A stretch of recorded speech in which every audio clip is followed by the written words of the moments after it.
First cut my hair off and I went to Milano to do the shows. I was booked for like 20 shows. About 15 of them canceled. She made $10,000 a day. She graced over 700 magazine covers. For a decade, Linda Evangelista wasn't just a supermodel. She was the supermodel, the chameleon who changed fashion forever. But here's what no one talks about. The girl who could become anyone completely lost herself in the process. How did fashion's most powerful woman end up a prisoner in her own home? How did the model who wouldn't wake up for less than $10,000 a day become too ashamed to even step outside? Let's rewind to 1965, St. Catharines, Ontario. Linda Evangelista is born to Italian immigrant parents. Her father works at General Motors. Her mother keeps the books. A simple, working-class life built on faith and discipline. But little Linda is different. While other kids play outside, she's taking etiquette classes at a local modeling school. Not because she thinks she's beautiful, but because she doesn't.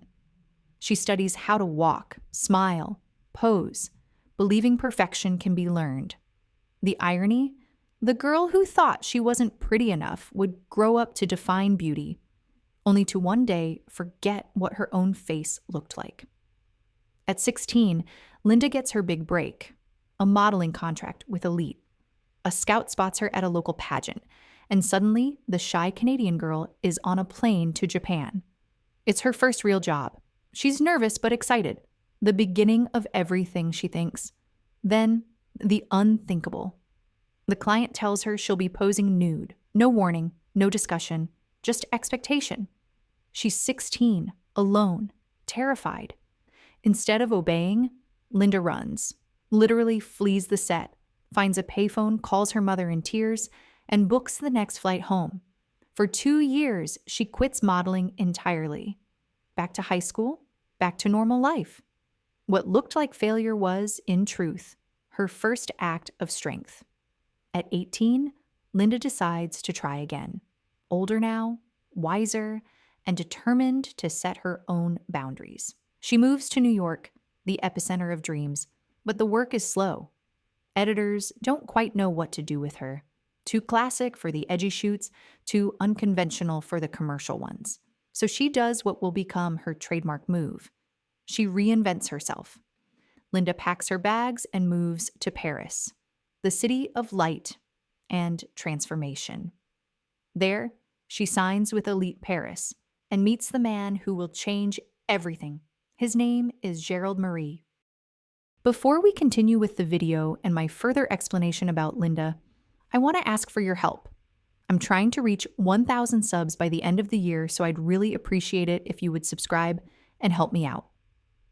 Okay, let's continue. By 1988, Linda's career is steady but unspectacular, until photographer Peter Lindbergh makes a wild suggestion: cut your hair. Not a trim, but a drastic, boyish crop.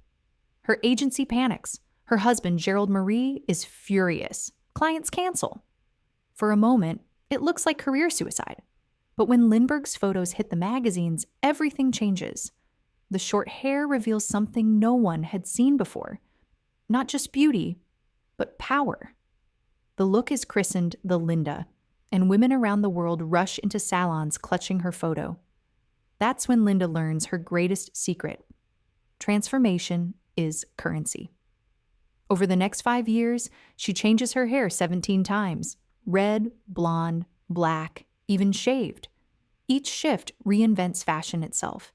She isn't just modeling clothes anymore. She's modeling possibility.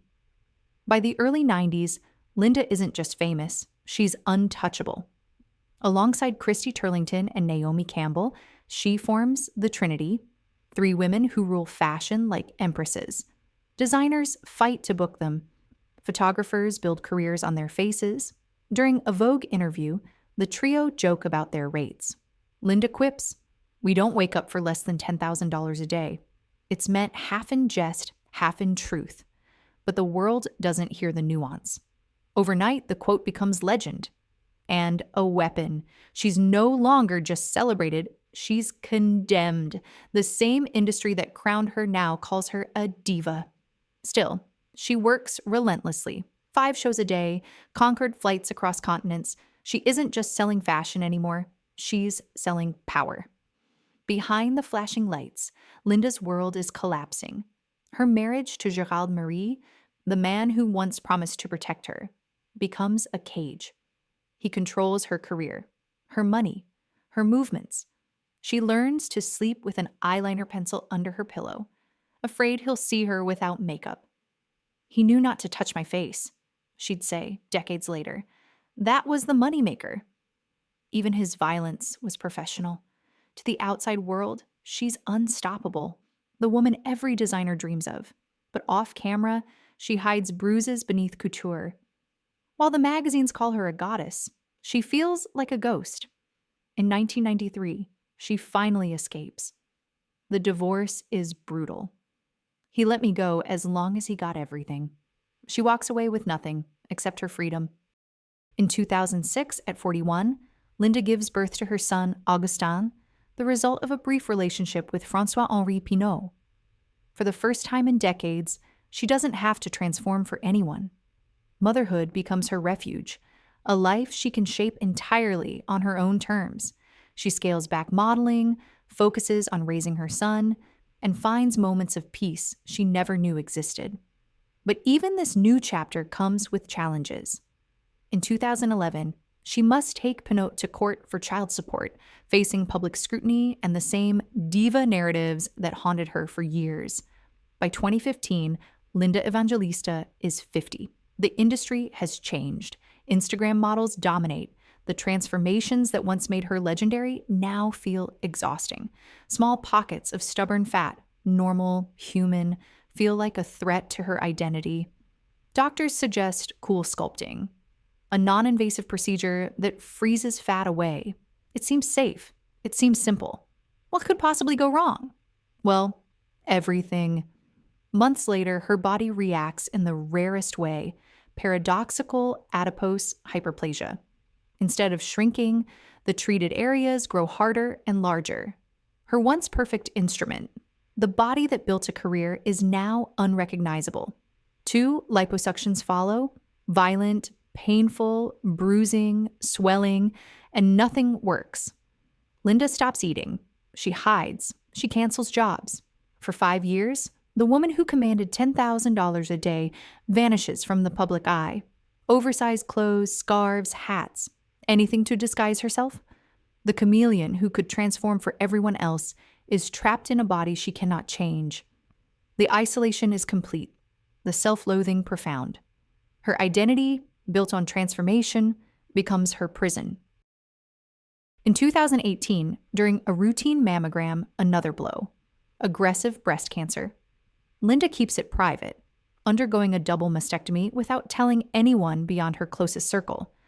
She thinks she's beaten it, but the fear lingers. Meanwhile, the world sees only an aging model in a youth-obsessed industry. Her absence sparks rumors, judgment, and cruel speculation. The CoolSculpting disaster and her reclusiveness are misunderstood. By September 2021, something shifts. Perhaps it's the cancer, perhaps age, perhaps sheer exhaustion. Linda goes public on Instagram, raw and unfiltered. She reveals the paradoxical adipose hyperplasia that destroyed her career and drove her into deep depression. She files a $50 million lawsuit, not for money, but for truth and accountability. Messages pour in from designers, photographers, fans. The narrative finally changes. But the most powerful transformation is internal. Decades of bending for everyone else give way to one simple choice: to be Linda Evangelista, fully, painfully, and unapologetically herself. In 2022, Linda emerges, not with gloss or perfection, but with honesty. She agrees to a People magazine shoot, showing her body exactly as it is: disfigured, real, unretouched. For the first time, she doesn't hide. The photos are shocking, intimate, a testament to survival. Shortly after, she walks the runway at Fendi in a custom gown that embraces her changed body. The front row rises, applause thunders. Not for the Linda of Vogue covers, but for the woman who endured, survived, and returned. British Vogue follows. with Stephen Meisel behind the camera. Together, they create something new. Beauty rooted in reality, not perfection. She openly discusses what's been altered and what hasn't, embracing vulnerability over fantasy. Finally, after decades of transformation for everyone else, Linda commands the narrative. She isn't just visible, she is herself, owning her story on her terms.